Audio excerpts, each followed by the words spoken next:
Good morning and welcome to the new episode of Dr.Lamba's Awakening. Fascism, whether it's political or social, is a sign of exploitative human nature. The social media, which was supposed to give the common man a voice, has degenerated into a sort of digital formation. And that digital fascism has basically two aspects. A, the media itself has become dictatorial and is able to lock horns with the governments even, notwithstanding the facts that the governments have ample powers to crush any organization. And yet we have seen that happening in India. And that is happening in USA as well. And the result is an unholy wedlock between the government and the big technology. And that is that a Frankenstein is born. This Frankenstein, you can call it Big Brother, you can call it a fascist dictator of the modes of expression. But this is the beginning of a fascism which is worse than, more degrading, more despicable, more exploitative than the political fascism. As a matter of fact, in 2013, a journalist, Greenwald, had published a document where he showed an order from the Foreign Intelligence Surveillance Court revealing that NSA was spying on millions of American citizens, millions, not 55 people as Pegasus in India. And then we established that NSA, whistleblower Edward Snowden, had yet revealed Big Brother eavesdropping on people's conversation and reading their emails. So the trend continues, and now the government is pressurizing big tech, whether it's Twitter, Instagram, or Facebook. And the pressure is on the big tech to censor the post by the common people. So instead of becoming the mouthpiece of the common people, the social media platform is becoming, in fact, in disguise, government's desire to promote what they want. And I'm amazed that the Americans have been criticizing India for trying to control social media. And on July 15, in White House, the press secretary Jan Psaki had said that the government, and she admitted it shamelessly, that the government is instructing Facebook to remove certain posts from the platform. And she was speaking about the government's response to COVID-19 and the statement that the White House is flagging problematic posts for the Facebook that spread disinformation. Now, according to all social scientists, the governments can easily say that something is disinformation and thereby curb the right of the people to express their opinion. I know it myself. Somebody called me a Khalistani and they said, you must be Maroon to think like that. And I was censored. Another friend has been, his account has been frozen for 30 days because he called somebody a dimwit. So, using the government's directive to censor and to delete posts, the social media honchos are promoting their own agenda. And in promoting that agenda, they are, in fact, working like Frankensteins to the extent they are locking horns to the government itself. So Pasaki, when she says that all of the society's approach to fight misinformation, pray why is the government itself indulging in misinformation?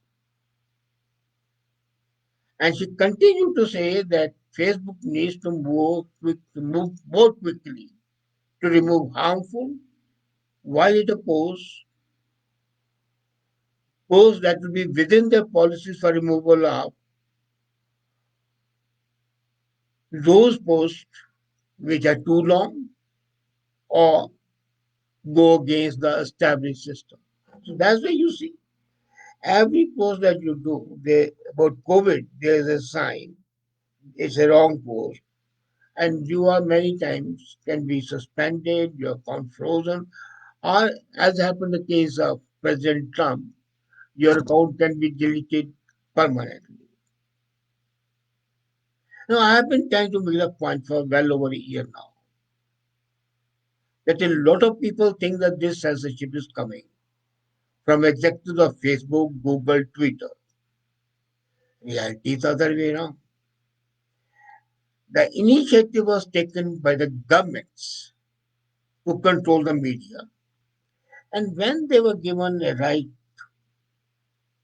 to control and monitor the thoughts of the people, they naturally started imposing their own agenda. And these companies want as many people as possible using their platform. That's what they want. They want to expand their platforms because therein lies their power. Therein lies their money. But the reason of their coming up as super censors started happening because liberal journalists began shaming them over the content they were allowing. Can you believe? In India, Twitter has been summoned 4 times.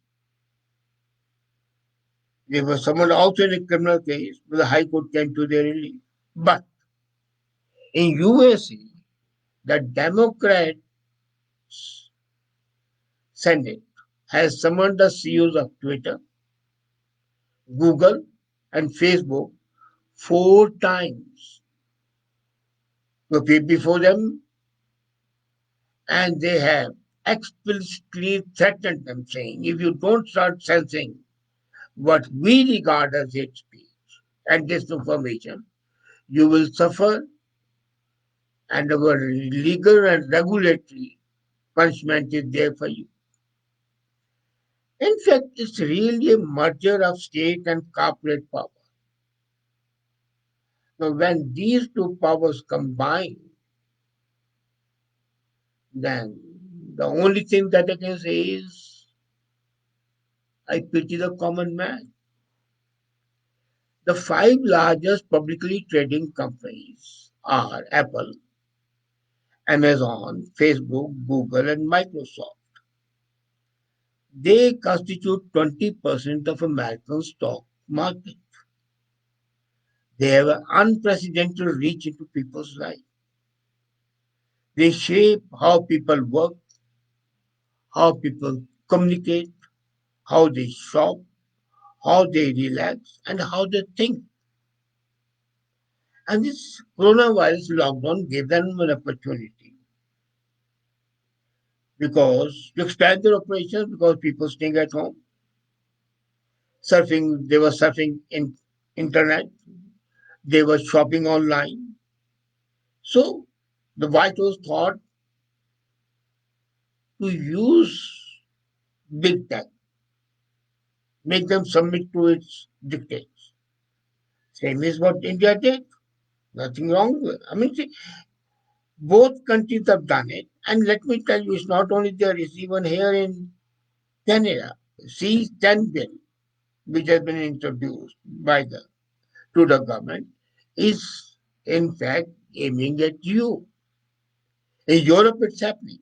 So all over, even the so-called democratic countries are using these titles of technology to further their end. And these high-tech companies then misuse their power. And in case the ultimately the big companies surrender to the parties in power, then what will happen? It will provide the big tech and indirectly the government to achieve a level of control over people's lives and thoughts, maybe like North Korea. And in fact, the so called liberals and Democrats are in fact poised in this fascist power grab. And you will find yourself here in Canada or in India or in USA that you are living under an updated version of the fascist corporate state where an unholy alliance between political leaders and ultra rich, ultra powerful technology companies would increasingly dominate your economy and your culture. The real fascist threat was never Trump. And let's be very clear. They are saying Trump was a danger to democracy. No, it's a corporate power. The original fascist corporate state dwelt in Italy under Mussolini and protected private property. But it also sought to use the private sector to support the political ends of the government. So the same pattern is happening all over the world. The only thing is people as yet have not recognized it. The private companies, rather than simply seeking profit, kowtow to the socialist leftist agenda on the issues of race, gender, and green virtue. And Biden's record in USA sums a corporate elite, notably the technical oligarch. So a new sort of oligarchy is coming up, the technology oligarchy. Now this is a two-way traffic. The politicians use these oligarchs to influence the people, and the oligarchs use it to influence the people and the government. They pay the politicians and get the benefits. So the people are being squeezed in the pincer movement. Now, many of the politicians behind the merger between the political system and the technology system have been influenced by Marxist philosophy. And since these politicians cannot nationalize big tech as a traditional communist would have done, they settle for controlling them privately like a fascist state. So this alliance of the political power with big tech will result in formation of a new class. I'll call it cognitively superior ruling class. It will govern the people like a feudal aristocracy.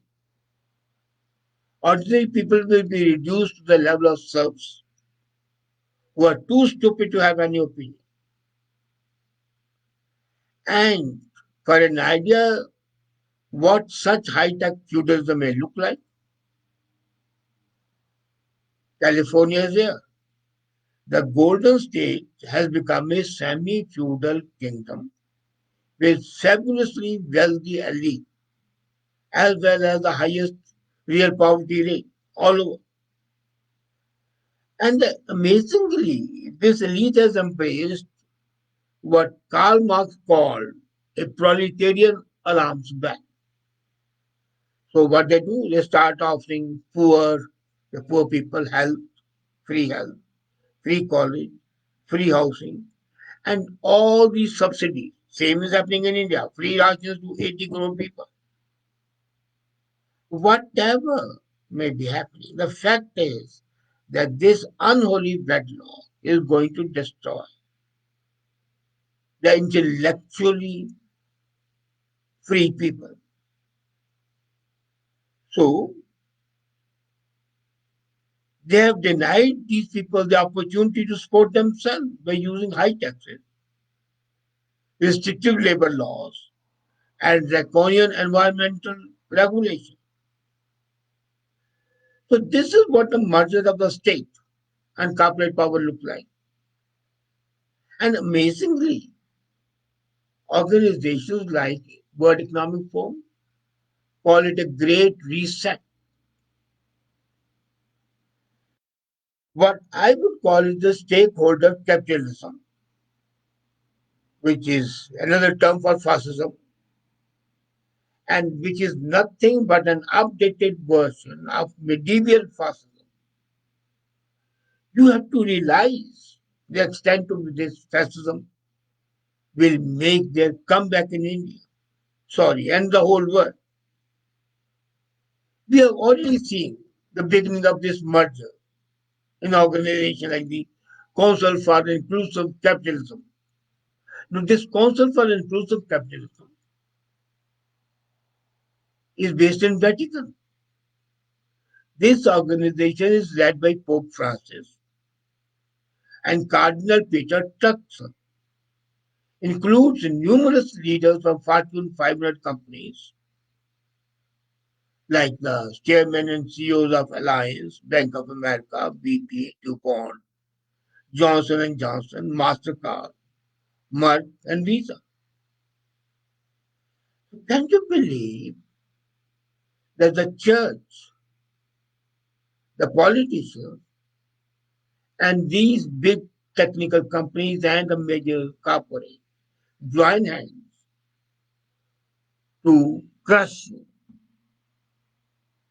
to intellectually enslave you, to censor free speech, and ensure that nobody will be able to buy or sell anything till you obey the dictates of the great church, state, corporate combined. The European Union is working to gain control of the internet. So it may no longer be before companies like Apple, Amazon, Facebook are mere concerned about the Catholic Church, as to say. So the order of priority would be Catholic Church. Second would be Islam, because Islam is the most vocal religion. And the sufferers would be the intellectuals, the people who think, and the people who are concerned about you. Are you not afraid of this rise of digital fascism, which is the worst thing that could happen in any free society? It can sales you, it can ensnares you politically, economically, intellectually. It reduced to the level of animals. I pity the state that's going to be around. Thank you.